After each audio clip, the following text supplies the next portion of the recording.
Listen to me. If there was a wise man who would ever think of this, they would say in order to be superior to the man, you've got to be the man.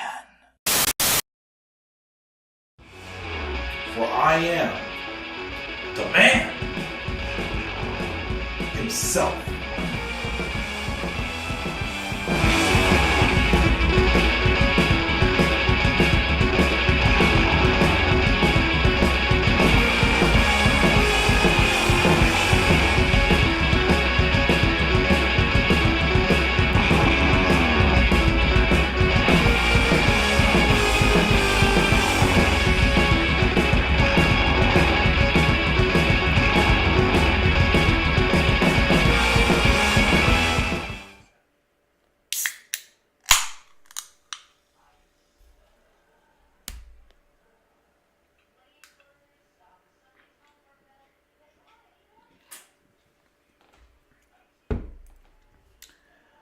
So guys,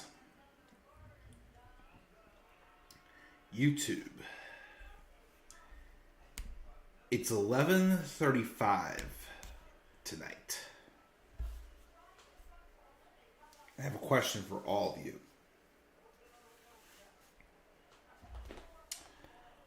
What do you want to talk about?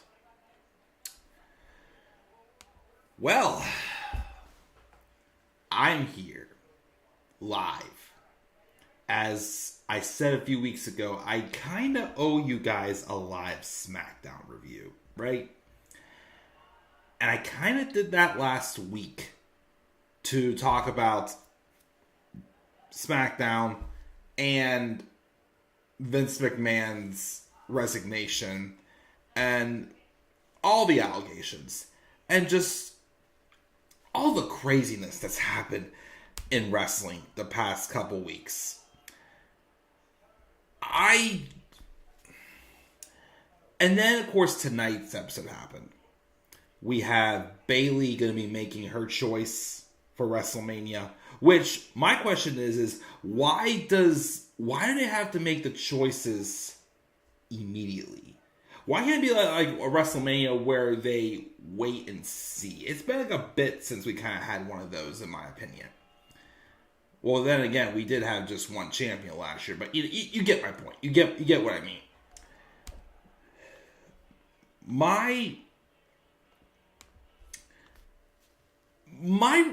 This is one of those episodes of SmackDown that I had to go live. I couldn't wait. I mean, I know it's late. I'm getting a little tired, but my reaction is to tonight's episode of SmackDown is just, it had to be very genuine. I can't, it's the way I feel right now, which is extremely confused and caught off guard. And it's not something that I can, bring myself back to. I can't put on an act with the confusion I have right now as to what the heck is going on right now. Am I supposed to love this? I want to love it, because the match we're obviously getting, but I just... Was this the right... Was it because of the injuries to CM Punk and Seth Rollins? Was this the plan all along? What was the point of Cody Rhodes winning the Rumble? This is going to happen. And the idea that if what I think is about to happen, I don't want to see Cody Rhodes and Seth Rollins at WrestleMania. I honestly don't.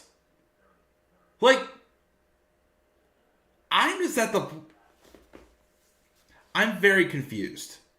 This episode of SmackDown left me really dumbfounded. And again, I'm not mad. I'm not happy. I just don't know what to think. And I think me coming up here with this genuine reaction, picking my pros and cons about this episode of SmackDown, and honestly, hearing what you guys got to say. Because I'm pretty sure you guys are either just as confused as I am, or some of you may have your thoughts straight. But I'm interested to see that. So that is why I decided to come up here live tonight. Grab the Coke. You know anymore, if I start a broadcast by hearing the opening of a can of pop or any type of drink, you know that it's serious time. We're going to come up here for a bit and talk about it. What is going on, guys? This is the Club of the Man 1993.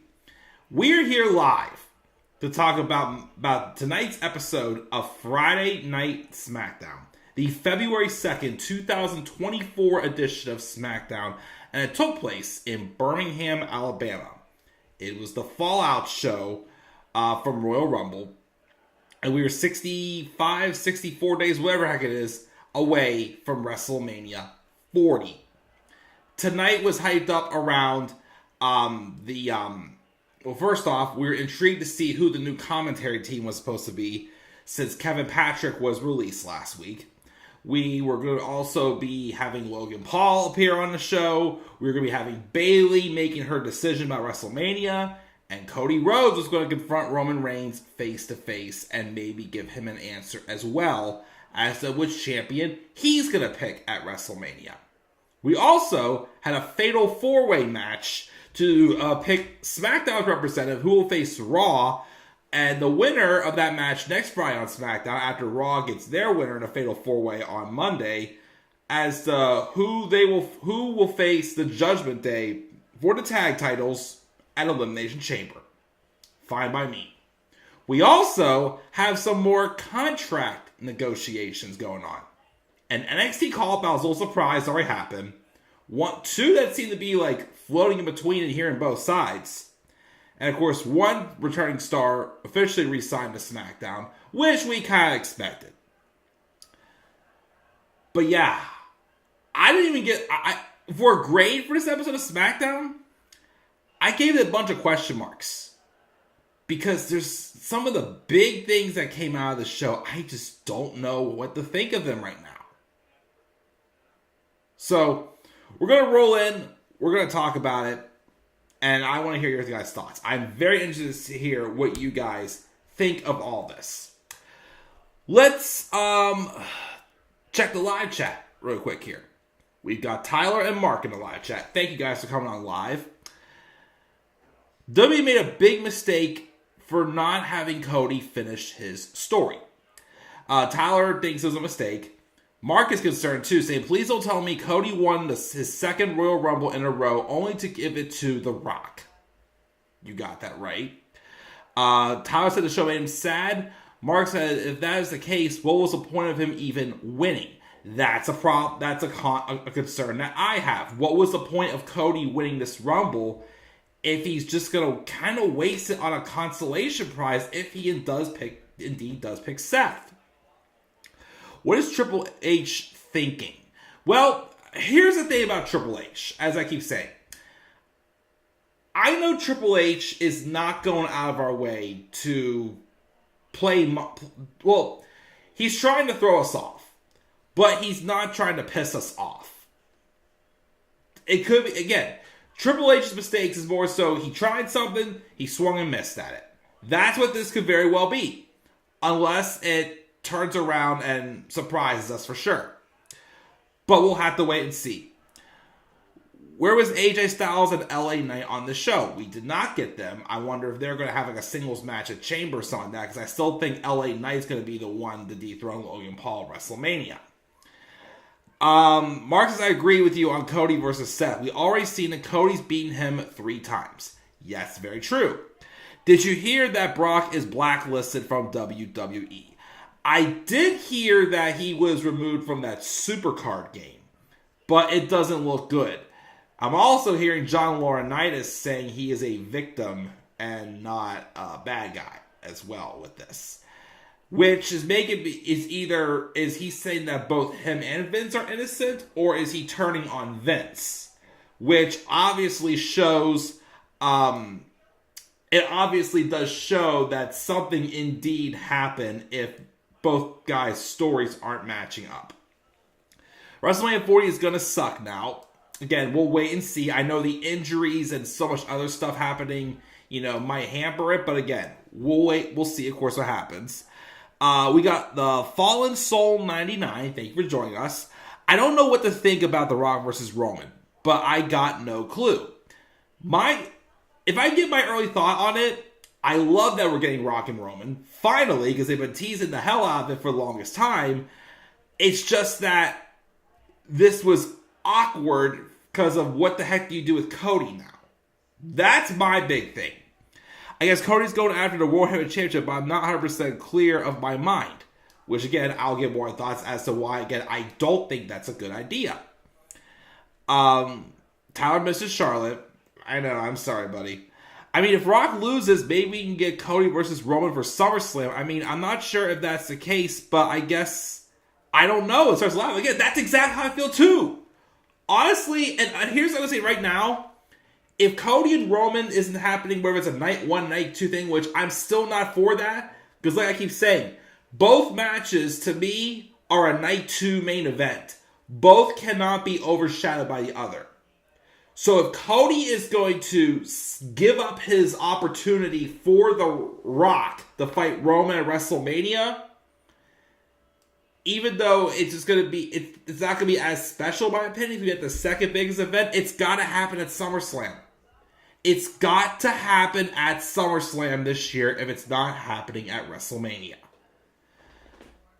And we also got James Waits, I think it is, joining us. What's up, James? Love Cody, but holy shit, how to ruin a star in 10 seconds. Well, again, we'll talk about it for sure. And Tyler still thinks Edge is a sellout. I've already given my opinion on that, but he's not. I don't think he's a sellout. But keep talking, guys. We got a couple new names in this live chat. Everybody giving their thoughts. Like I said, I just want to hear what you guys have to say. Because, like I said, right now, I am very dumbfounded right now. And like I said, I just don't know where this is going. Is that the story finished against Seth? Cody deserves so much more. And that's how it feels if he goes after it. But we'll hold off on that. We'll talk about the rest of the show first. And then we'll talk about the ending. And then we will get into what happened at the very end. Also, guys, I posted 3 polls on Twitter. Be sure to follow me on Twitter at the Club of the Man 93. And I want to hear your guys' thoughts on a couple things. Well, there's 3 things I asked for because I'm trying to get my Twitter active again. So my 3 polls are which 9, 9, 13. Okay. So my first poll has 13 votes, which is what grade would you give this week's episode of SmackDown? Because right now, I have no clue what grade to give it because of how I feel. The second question, of course, is what show did you enjoy more this week, Raw or SmackDown? And lastly, what is your opinion about tonight's closing segment with what's going to be happening with Roman Reigns and The Rock? And what the heck is happening with Cody? Either a let's go for yes, I love it, what the fuck, WTF, if you are not for it, or a let's wait and see. So make sure to, and also it's like James, follow me on Twitter. Thank you very much, James, for that. But yeah, we will, of course, get into that and roll from there. But first, let's talk about the rest of the show and see what we got here. So again, the show took place in Birmingham, Alabama. Hyping up recap of the Royal Rumble, seeing that Cody Rhodes and his dog were there backstage. We'll also see Damage Control arrive at the arena earlier today. And the show starts off with Logan Paul coming out. But before that happened, our new commentary team for SmackDown got introduced.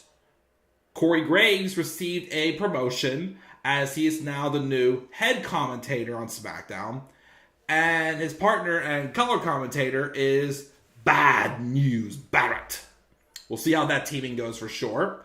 But definitely good luck to both of them. And congratulations also to Corey Graves. He now has a new child thanks to the birth of the first child he had with Carmella, and a promotion. Guy's on a roll. And Barrett, it's not too bad on commentary either. We'll see how this duo goes for sure. So anyways, Logan Paul starts out the show. Coming out and says, what, you guys not like me? Which, yes. He's saying he doesn't want to be here. And more than they want him to be here. And he'll be honest, he underestimated Kevin Owens at the Royal Rumble. On the first glance, he thought Owens looked like a pissed off donut. But in their match, he made him fight. And Owens did more damage to him than Floyd Mayweather ever did. Put him over like that. And he, of course, nearly knocked him out. But he still lost. And Logan Paul is still your new United States champion. Yay! One thing I can't for WrestleMania is for L.A. Knight to say, nada, not your title anymore. It'll be my title. And that's not just an opinion. That is a fact of life. Yeah! Which I still think should be a match to happen for sure. When's it going to click for us? He's one of the toughest people on this brutal roster. She's not lying. Again, he is pretty good in the ring. Just can't stand him. He gives himself a business of nicknames, calls himself the Beast from the East, a bunch of other random things, Best in the West, blah, blah, blah. Then finally, Kevin Owens interrupts him and shuts him up. He says, as great as being U.S. champion would be, knocking the hell out of Logan Paul feels even better. But now he wants another shot. Logan says the brass knuckles were a setup, but this is on him. Because he had his only shot at the title, and he was outsmarted. And Owens is right. You're right. You're right, you did. But first off, Logan, you smell. Which, no, I'm sorry. Logan says he smells terrible. And KO says he bathed in Prime before he came here. I still won't drink Prime. But Logan reiterates that he's not getting another title shot. And Owen says something about how, you can't, yeah, you got me, you outsmarted me. Well, my fault. I let the referee see what I did, but hasn't Kevin Owens always had a history of doing stuff like that? So it's yeah, whether I'm liked or booed, it's I that's stuff I do. Deal with it. But he wasn't another shot, obviously. And then it leads to Kevin Owens having a match with Austin Theory while Logan Paul's on commentary. And I'm sorry. It was a decent match, yes, but can Kevin Owens fight anybody else besides Austin Theory or Grayson Waller? Please. Can he please just fight someone else? He fought Dolph Ziggler 13 times in the first 2 months in 2016 or whatever the heck it was. Now he's fighting Austin Theory every week on SmackDown. I'm like, please, just give him someone else to work with. Please. He beats Austin. This time, though, they try to sneak the brass knuckles in on Logan. Logan tried to sneak the brass knuckles in for Austin. Somehow the referee got distracted, and Owens got the brass knucks. And he knocks out Austin, but he was smart this time, took them off, hid them in his pants, and he won the match. And is that going to give Kevin Owens probably another title shot? Who the heck knows? Because next week, Logan Paul is supposed to be having a meeting with Nick Aldis to discuss his next opponent. Well, who said anybody but Kevin Owens. But then again, is Kevin Owens beating Austin Theory, someone he's beaten 50 times by now, going to give him another U.S. title shot? I don't think so. But anyways, after that, we had a recap of Naomi's return at the Women's Rumble. And there's a backstage segment where she comes out of Nick Aldis' office, and Shotzi Blackheart, Mia Yim, and Bianca Belair were waiting for her. And she shows her signed contract. Naomi is back on SmackDown, where she normally is. And I figured she would be because her husband, Jimmy Uso's there. And if they would ever get things going, I think she'll probably play a role in the build for Jimmy versus Jay at WrestleMania 40. If that's in fact what they're still doing, who the heck knows? But then, she wasn't the only one who signed a contract for SmackDown. Which, first off, I'll say this. I like that they're doing these contract signings, but they're doing a lot of them lately. Like, some of these people, like, for example, this next one, someone else comes out of the office saying they signed a contract to SmackDown, which is Tiffany Stratton. I wasn't sure about it. I mean, again, I don't watch a lot of NXT, and I've seen Tiffany Stratton. She is great in the ring. I heard she apparently got really praised for her performance in the Rumble, which I agree, she looked great.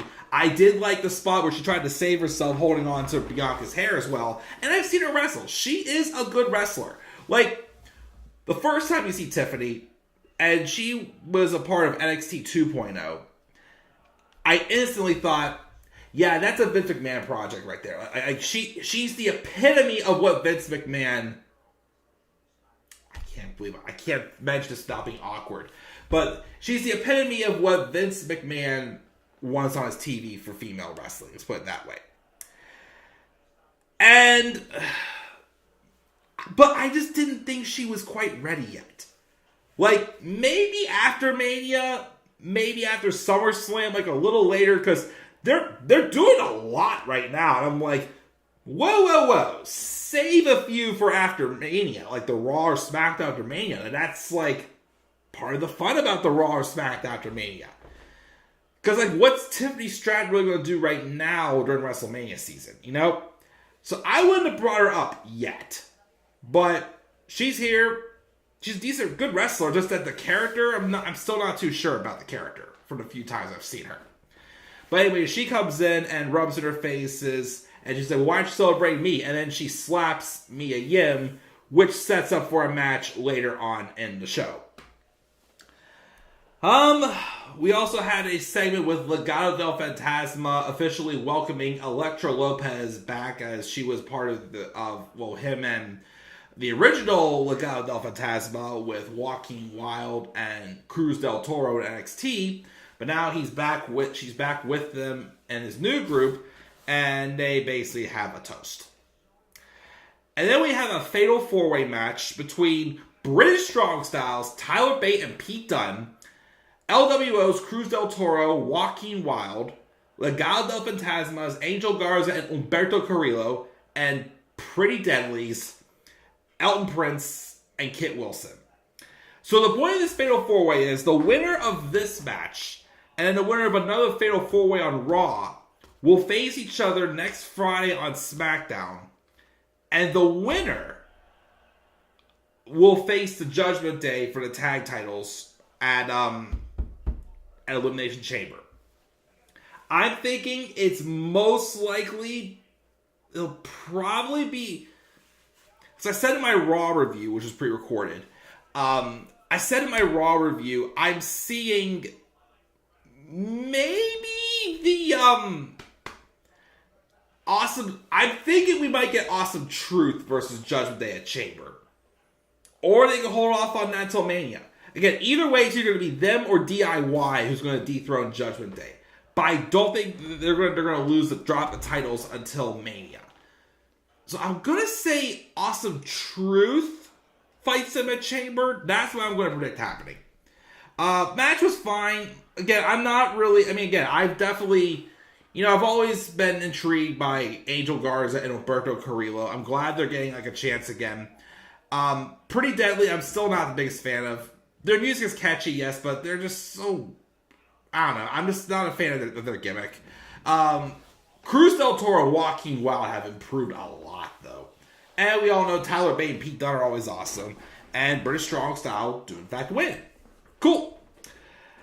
Afterwards, though, we have a backstage segment with Damage Control, but it's just Io, Kairi, and Asuka. They're talking in Japanese. And then we hear Io say in English, Bayley's done, don't worry about it. and they leave together laughing.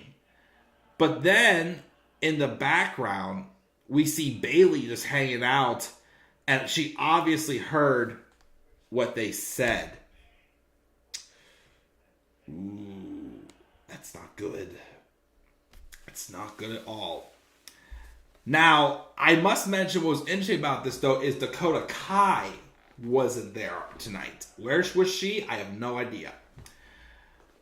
But anyways, we first did get a video package of Seth Rollins and Cody Rhodes promo of Seth Rollins kind of getting Cody to think about a little bit more who he should face at WrestleMania. And we were told that Cody's going to have a little bit of a one-on-one moment with Roman tonight. So then Damage Control come out, minus Dakota Kai. And Rhea Ripley is also backstage watching as to what's going on. So Bayley gets on the mic and says she's done just about everything when it comes to WrestleMania. She's gone in as the Raw, the SmackDown, and the Women's Tag Team Champions. This year's different though. And it's special because she didn't get here on her own. She admits she had ups and downs, more downs, but she's had her girls the whole way. They supported her, and Damage Control was more than just the best women's faction of all time. They're family. And then Bayley turns around because Asuka, Kairi, and Io are giggling. And Bayley kind of looks around and gives them a look. Before continuing, it says she's proven that she's the best. She has to fight the best. Which brings her to Rhea Ripley, who she said she was going to challenge all along. But then she says, maybe I can go a different route, though. And we're like, uh-oh. She goes, sometimes it's more personal, and it comes down to what's in your heart and proving the doubters wrong. And sometimes the people you thought were your friends, you have to prove them wrong. She turns around again and stares down the three members of Damage Control that are there. She says, "Are you done laughing?" And then she spoke something in Japanese. And she goes, "Yeah, I know a little Japanese." And she knows about all the ways they talk about her behind her back. But why, though? All she wanted was for Damage Control to be the best and to make it to the top at WrestleMania.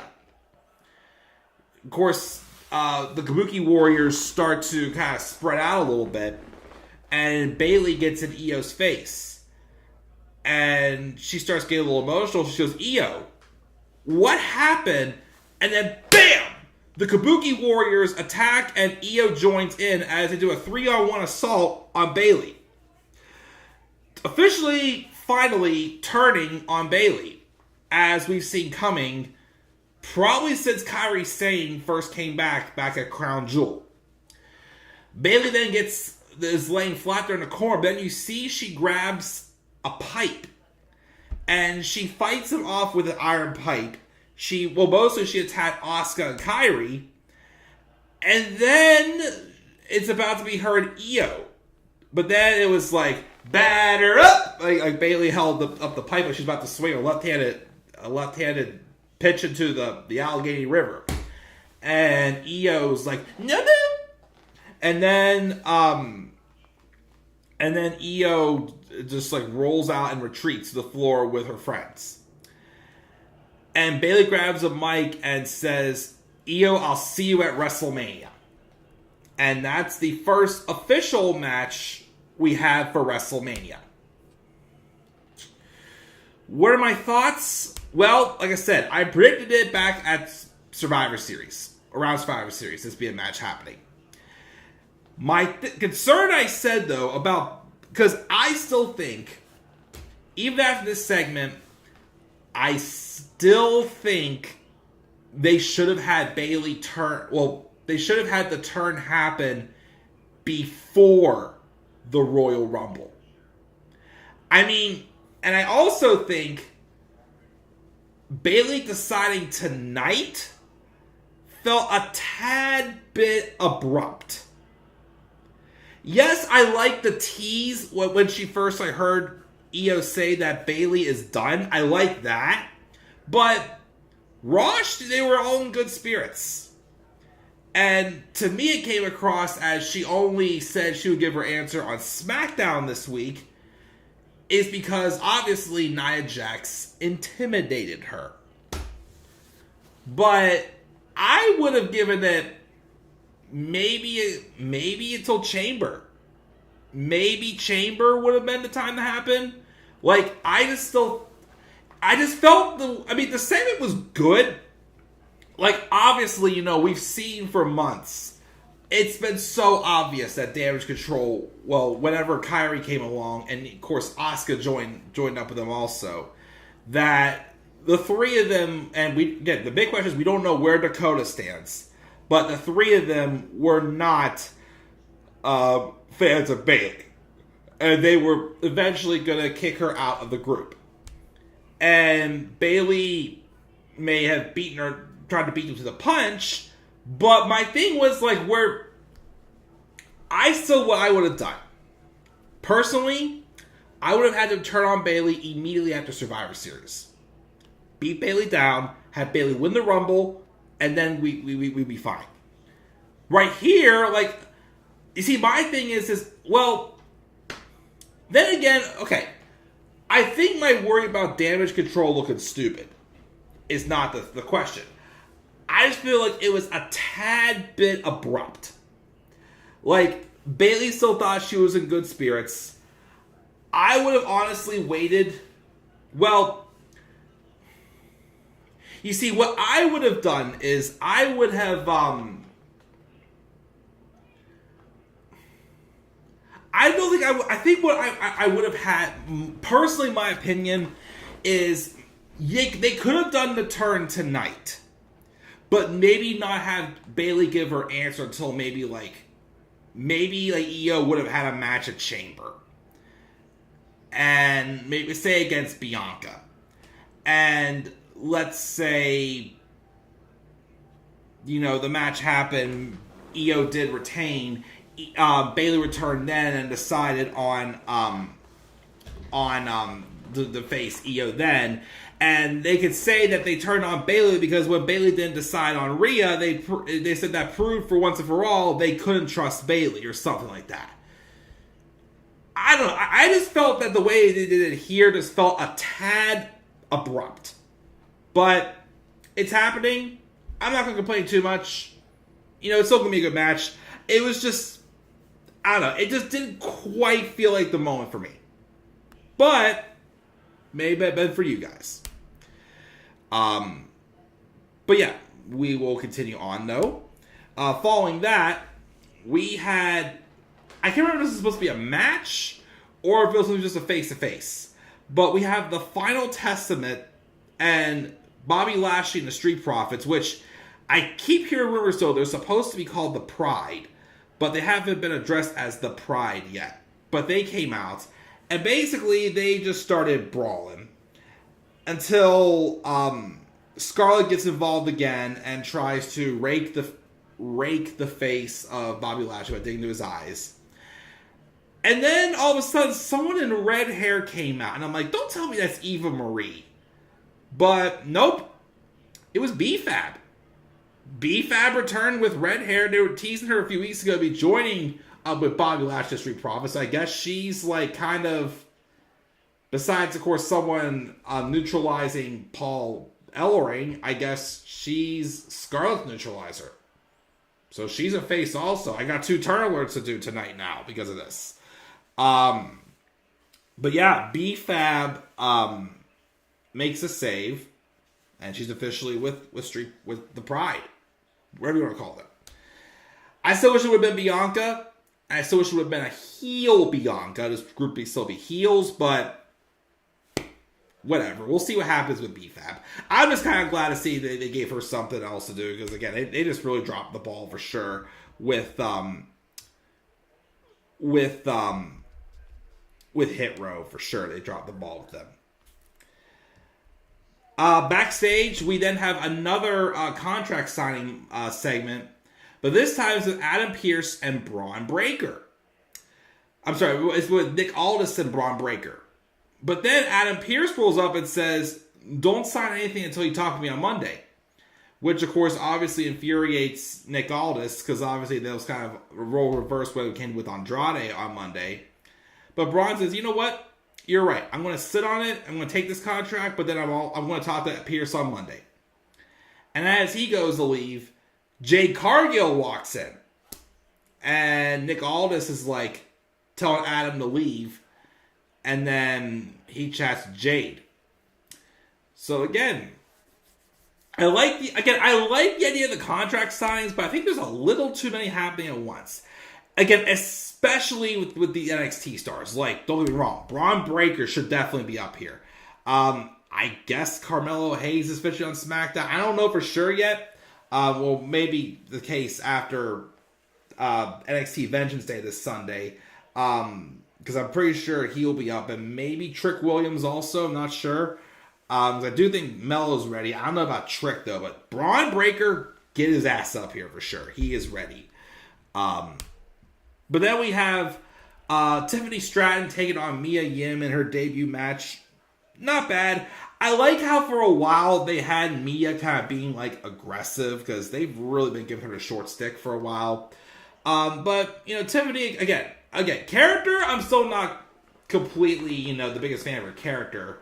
But yeah, she is an awesome wrestler. And that moonsault she does is very nice, of course. She does get the victory. Of course, I'm a little surprised she's on SmackDown, though, also. Because isn't she dating Ludwig Kaiser? I think that, because I thought her and Ludwig were together. But whatever. She's on SmackDown now. Again, I would have waited maybe until at least after WrestleMania for her, maybe. But she's here. We'll see what she does. All right. Before we get to the end, the closing segment, the big part of the show, let's check the live chat and get a little bit of Coca-Cola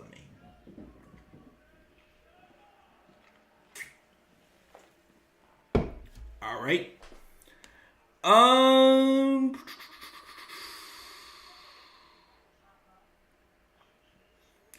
I think we were here with James saying, "Love to hate Logan. He's doing mint." In my LMO, or in my opinion. I mean, again, yes, he's awesome in the ring. It's just I just don't like the guy, which is why he's such a good heel and a great wrestler too. But I just don't like the guy. Tyler thinks the U.S. title needs to go and make a new title. What would you change to, Tyler? It's gonna be Los Angeles night to beat him at WrestleMania. Yeah, that's what it needs to be. They've been teasing that match since Money in the Bank last summer. He's also very done with Austin Theory. Again, Austin Theory just has not had anything going for him since he beat John Cena.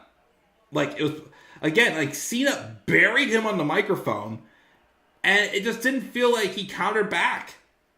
It didn't, like, really, and it's kind of sad because he's great in the ring, but I also know where to go with him. Owens should have stayed on Raw with Sammy. Kind of agree. Again, because at that point, then what was the point of... I just haven't seen like that groundbreaking of a point of now Owens going over to SmackDown. I mean, I get they're having a story with Jade, but again, I would have done that to move Cody to SmackDown. Then again, would have it mattered what we got tonight? I don't know. I freaking don't know. Tyler does miss Edge. Braun effing Breaker from James. Tiff's finisher is amazing. The prettiest moonsault ever. I guess he's a fan of Pretty Deadly. He says, "Yes, boys!" Very nice. Happy for Pete, though. Kai's been missing all year, LOL. She's still been on TV, though, but she hasn't wrestled yet, though. Tyler says Bayley have to win. James says, "Does anyone care about them?" Which ones are you referring to? And he's also having the Bron Breakker as well. Must be a big Bron Breakker fan. Cool. We have Tayshaun Smith. Thank you for joining us. What was the point of him winning the Royal Rumble match? We're about to get to that. Roman Reigns looked at Cody as after, though. And Mark says, my question is, whose side is Dakota on? Again, that's probably another story, down the line. For Dakota Kai and Damage Control, is she with Io and her crew, or is she still with Bayley? We'll have to wait and see and find out. But anyways, guys, it is time to talk about the big thing that's buzzing around social media right now. Is this closing segment with Cody Rhodes face-to-face with Roman Reigns. Of course, Roman Reigns makes his very long entrance with Paul Heyman, Jimmy Uso, and Sol Sikoa. So after 15 minutes of Roman Reigns making his entrance, he, of course, demands Birmingham to acknowledge him. He also wants to address some things that were said between Cody Rhodes and Seth Rollins on Monday night that he can't let slide. Seth Rollins, his little brother, he pauses for a second and goes, no pop. He claims he's got the title. And he had to think about it. Hasn't Roman beaten everybody competing for that title? Doesn't that make them number twos? Isn't it the losers bracket title? Which he kind of has a point. Which also is why it hurts. You see, let me get to the segment first, and then I will talk about it. So he says Seth had the audacity to claim that he is the guy. But you can't run around for 2 years in your wife's clothes and be the guy. He claims he's a workhorse. But 3 months in, he broke his back and he hobbles and asks if workhorses walk like that. And then he wants to attack Roman's schedule. He's like, yeah, it's true. I wrestle 10 times less than Rollins, but I still make 10 times more money than him. He also pulls the crowd if they want Seth Rollins money or Tribal Chief money. And unlike Seth, he's not going to beg Cody, but Cody's got a choice. He can either fight number 2 at WrestleMania, or he can have another crack at number 1. Which, of course, brings out Cody. Does his normal intro, and then he then asks for this conversation to be a bit more private. And everyone left the ring except for Paul Heyman. And this is where I was like, please let this finally be where Cody addresses that the only reason why he didn't beat Roman last year is because of Paul Heyman. I keep saying, he beat Jade, he beat Jimmy, he beat Solo the Raw before Mania. And he got Solo ejected from the match at Mania last year. And the only reason he did not win is because of Paul Heyman's distraction. If it weren't for Paul Heyman, as I described, Paul Heyman, the Nagini to Roman Reigns, for those who don't understand Harry Potter references, once Paul Heyman is removed from the equation, then once Paul Heyman is removed from the equation, then Roman Reigns is completely mortal. Anyways, so where was I at now? So that's what I thought was going to happen. But instead, Cody starts talking about how this week he's spoken with friends, with family, and legends this entire week. And he thinks he had Roman spooked. Roman knew he had him, and it got him spooked. Now, Seth Rollins made a lot of good points on Monday, which he did. But the one thing he disagreed with is that the Universal Championship is a Hollywood title. The corporate title. But to Cody, it's the same title Bruno Sammartino held that was taken away from his father, and he still wants that title, whatever you want to call it. He asks what finishing the story is, and he's heard Roman say all this is his. The ring, the equipment, the fans. So is finishing the story taking the title or taking everything from him? Which I'm like, okay, like that's, again, like, is this leading to him trying to take Paul Heyman away from him? Like, what is this going to be? And he said he's moving the goalpost because he doesn't just want the title. He wants everything. And he's coming for Roman. But not at WrestleMania. Which I'm like, huh? He mentioned he was taking counsel. And one of the individuals he spoke to knows Roman very well. And that's when I said, first I thought it was Rikishi. Then I'm like, wait, is he talking about The Rock? And 2 seconds later, you smell what The Rock is cooking. The Rock appears, crowd goes nuts. I'm sitting there with my wife, just my jaw is dropped, like, what the hell is going on here?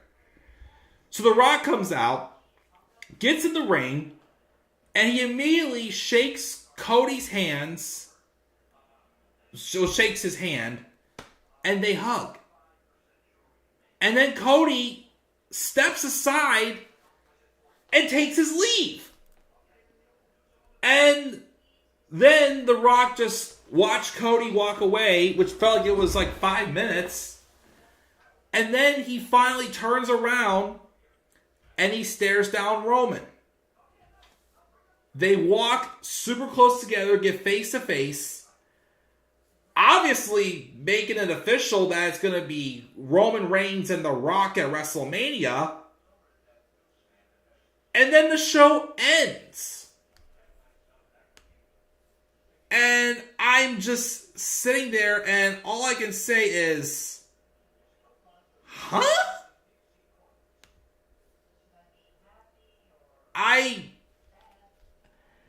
Well, let's get some, like the positive here. The positive here is, yes, we are finally getting Roman Reigns versus The Rock at WrestleMania. It's been teased for way, way, way too long. In my opinion, I still think it should have happened last year, WrestleMania 39, because they were in Hollywood. Who's a big Hollywood star? The Rock. If they had no intentions of Roman Reigns dropping the title last year, then it should have been The Rock. And let me still say this. I know a lot of people will still disagree with me on this. I am still okay with the fact that they didn't have Cody win the title at WrestleMania last year. And again, I still think what would have happened is if Cody didn't tear his pec, he probably would have fought Roman at SummerSlam. Even though I'm hearing it was also supposed to be Roman and Randy. But I think before it was supposed to be Roman and Cody. Cody would have lost then. And then he probably would have done his story. He probably would have beaten Roman at WrestleMania. That's what I think was originally the plan. But you had Cody tear his pec. He only had just a handful of matches. Comes back at number 30 in the Rumble and was advertised, was announced for the match. Wins the Rumble. Yes, he dealt with people wanting Sami Zayn. And, you know, I think Cody handled it the best he could. You know, he didn't... The promos he cut, like, it showed that he handled it better than whenever they had Roman Reigns getting some backlash.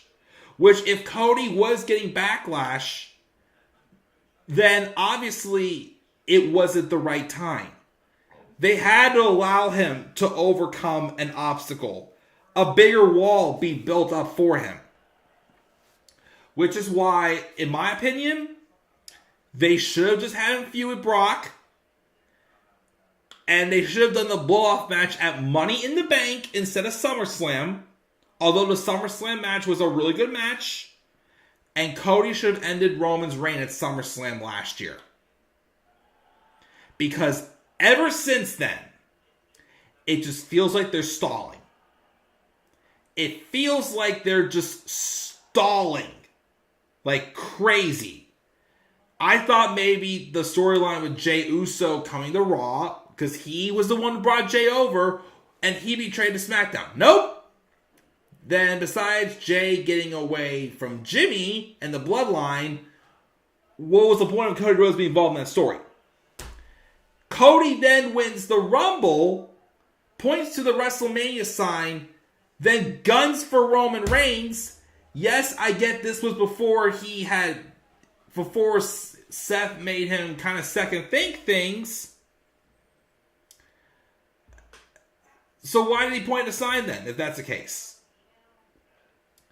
But yes. So what does this mean now for Cody?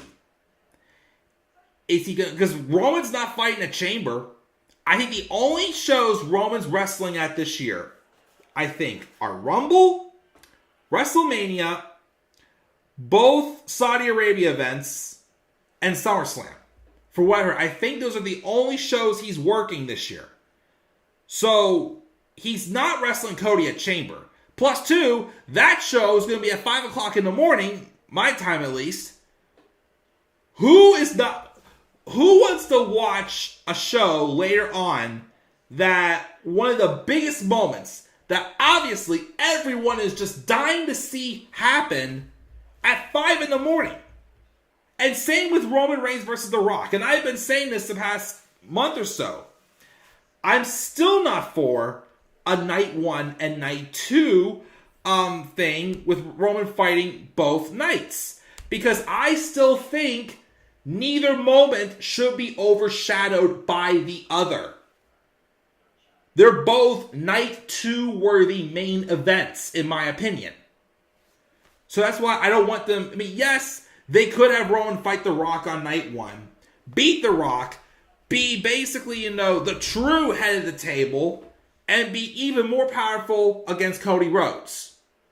But again, that should still be a night 2 main event, because although Roman and Cody had a great match at WrestleMania last year, and will probably have a great match whenever they fight again, whenever that'll be, but is it as big as Cody Rhodes as Roman Reigns and The Rock?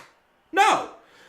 I mean, if the whole idea is Cody being a class act and, acknowledging what's best for business to make it look like a better, to look like a better, face of the company, I get that. But now it's what does he do for Mania now?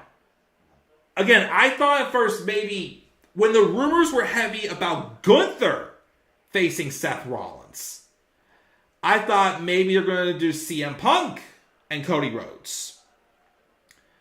But also, is all this only happening because of Punk's injury? Which leads me to the problem I have with Cody Rhodes fighting Seth Rollins. My first thing is he's been on Raw for an entire year. He could have fought Seth Rollins anytime. Any freaking time. And yet it never happened. So there's that. Second off, I give Seth Rollins a ton of credit. To the terms that, he has tried to make this World Heavyweight Championship be the workhorse title. Be the more superior title. The title that's always around and not the one that Roman has that's only defended a few months a year. Which, by the way, I've heard rumors the reason why Roman's shortened his schedule is because of his health and his history with leukemia also. Which that I can understand a little also, but at the same time, if that's the case, then he shouldn't be champion. Don't get me wrong, Roman's deserved this legendary run, but it's really, really running its course. It really is. So, but again, needless to say, like, Roman exposed him again tonight. There's been several times Seth's title has been exposed as a secondary title. Didn't like AJ Styles kind of mention it in an interview leading up to when he fought Seth for the title last year? Which also would hurt that too, because Vince was around at the time. I'm sure he was part of this. They had SmackDown superstars fighting for a Raw exclusive championship. So you have people saying that. You have the obvious face of your company, Cody Rhodes, being on the show where that title is for a whole year. He's never challenged for it, except when he was in the tournament to be crowned that champion. But of course, Brock, still don't know the story why, was the one who costed him his spot in the tournament. And also, again, Cody Rhodes has beaten Seth Rollins 3 times since he was back. 3 times. So we know for a fact Cody can beat Seth Rollins. The first world title Cody wins has to feel special. It can't feel like a consolation prize. And I hate to say it, and again, it's not Seth's fault. To me, he's handled being the guy much better than he did in 2019. But in my opinion, Cody winning Seth's title is not going to feel special like Cody winning Roman's title. Cody has the beautiful mission statement of why he wants to win that world championship. Besides the fact he wanted to prove he is in fact the best, but he also wants to fulfill his father's legacy. So why would he then win the Rumble, give up his spot to The Rock, and then fight Seth Rollins? Like, is Cody not going to wrestle at this year's WrestleMania? Then what was the point again of him winning the Rumble match? So he can have a shot at SummerSlam? Like, I don't know how to feel about it. Like, again, I love the idea we're getting Roman versus The Rock. That I'm not upset about.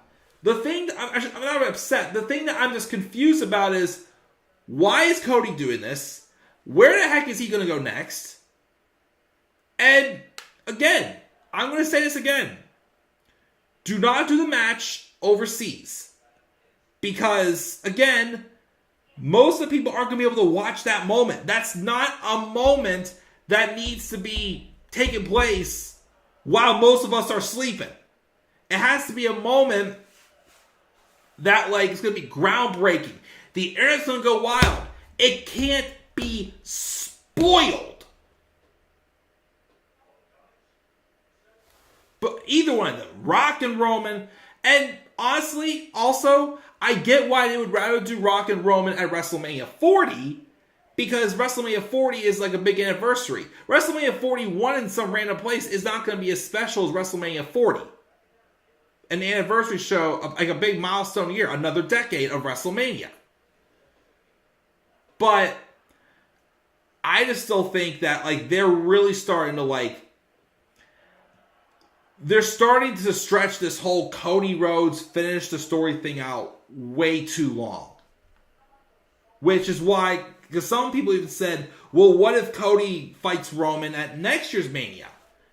My thing, though, is how many more times do we have to go through this cycle? Cody Rhodes winning another Rumble match to fight Roman, and yet it's the same thing.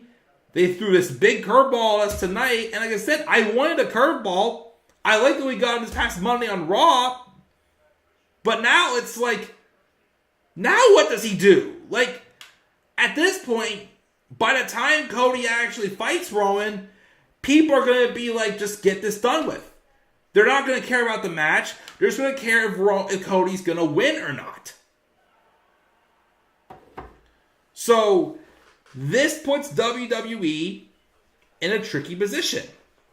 Again, a lot of fans have it said that they think Cody Rhodes is now an idiot. Or they think that the writing of WWE is trash.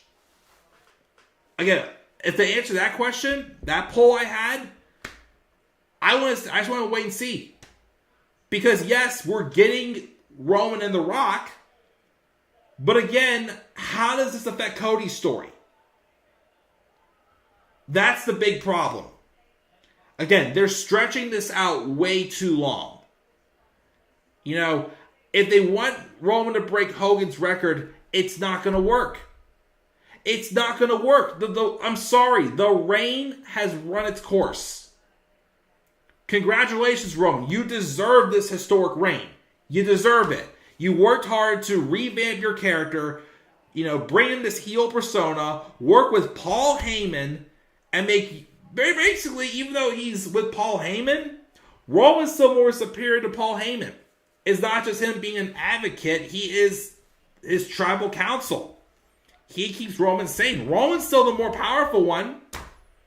Paul Heyman's just a horcrux to him. I just don't know what if Cody's not winning the championship now or even by SummerSlam, then what else are we possibly going to do? Like, the ship is about to sail for Cody in this moment, I'm feeling. So, I don't know, guys. I really don't know. Like I said, right now, again, I'm just starting to, you know, I'm feeling unsure how I should feel about Cody being the one to possibly dethrone Roman. I still think also, like I said, I know WrestleMania 41 would not have been as special, but they should have used, like I said, my friend said the other day, they could have The Rock kind of be like Paul Heyman's equalizer, stop the bloodline from ruining Cody's moment again. Cody wins, and that sets up for Rock and Roman down the line. But Cody just handing his moment off to The Rock, that I don't know. And again, I don't want to see Cody fight Seth. Because, of course, if Cody loses, then why should he get a shot at Roman?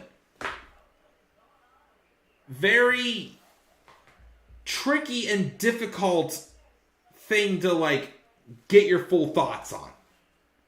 Which is why, again, I'm still sitting here, and it's an hour later, I still cannot determine what grade I would give this episode of SmackDown. I'm giving it a bunch of question marks. You live chat, of course, leave your thoughts about this, and of course, also, you know, your grade as well. I'm gonna do.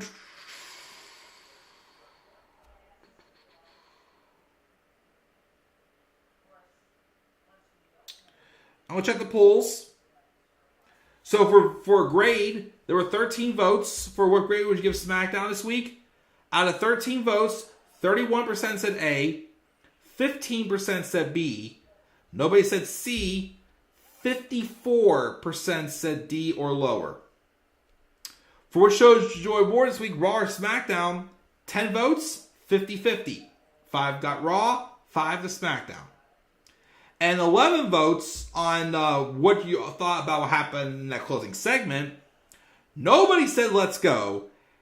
82% said what the fuck. More so meaning that, you know, they don't like it. And 18% said let's wait and see. I'm pretty sure all but one person said let's wait and see. That's kind of where I'm at. Let's wait and see. I'm confused.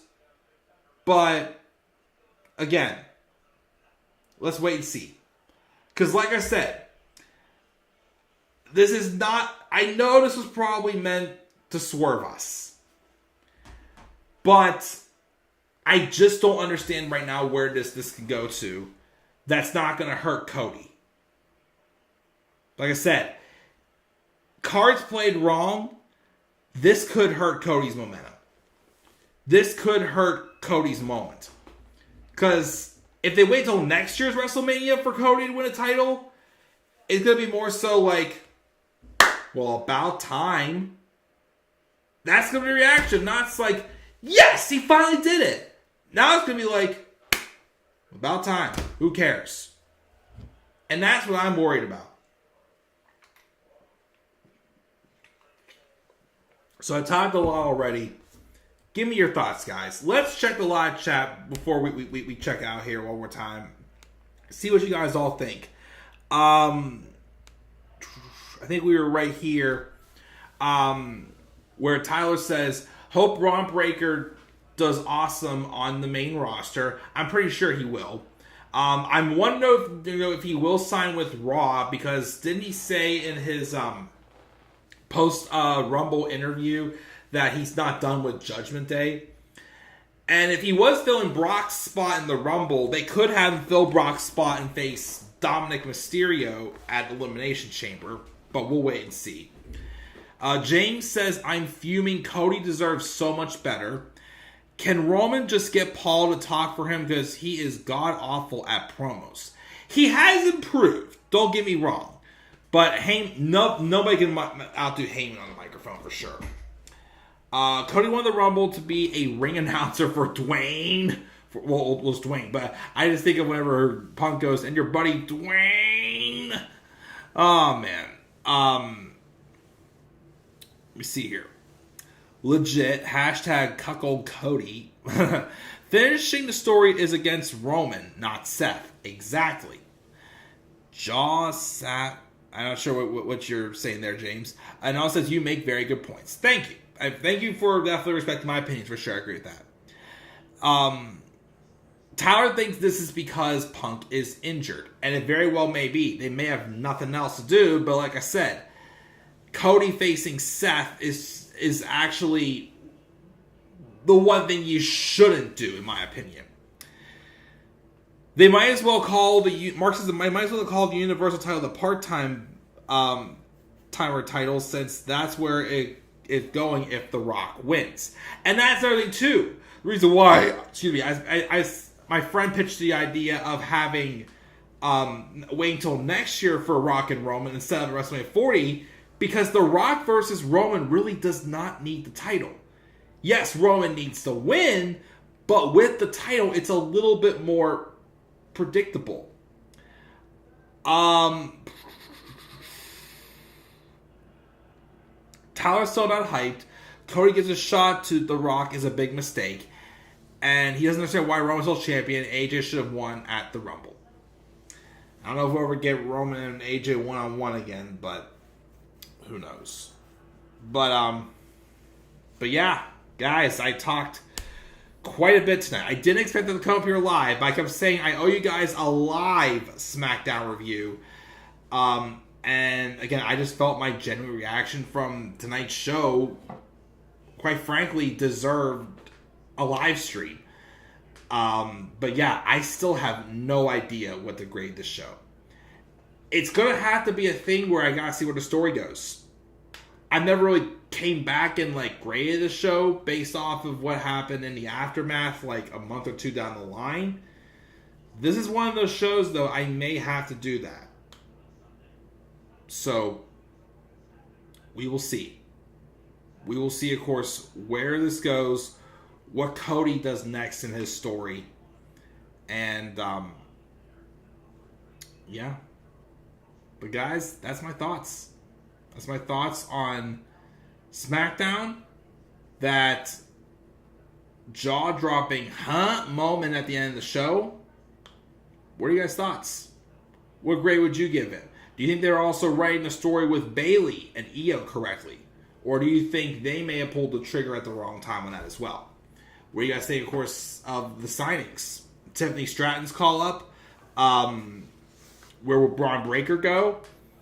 Any other matches for Chamber? Mania? What do you guys think? Leave you guys all thoughts down in the comments section below. Be sure also, as always, to slap a like on the video and subscribe for more content coming to my channel. Follow me on Twitter as well at the Club of the Man 93. Be sure to also follow me on TikTok and Instagram at the Club with the Man 1993. And until then, guys, check it out. Take another sip of Coke.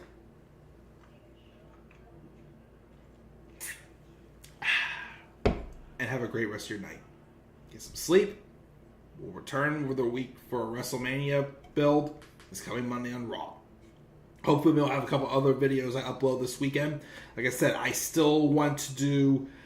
I'm hoping to maybe for next week get next part of my Roller Coaster Tycoon Let's Play done. I'm going to continue on also with Spirit of Destiny's Return to Danger.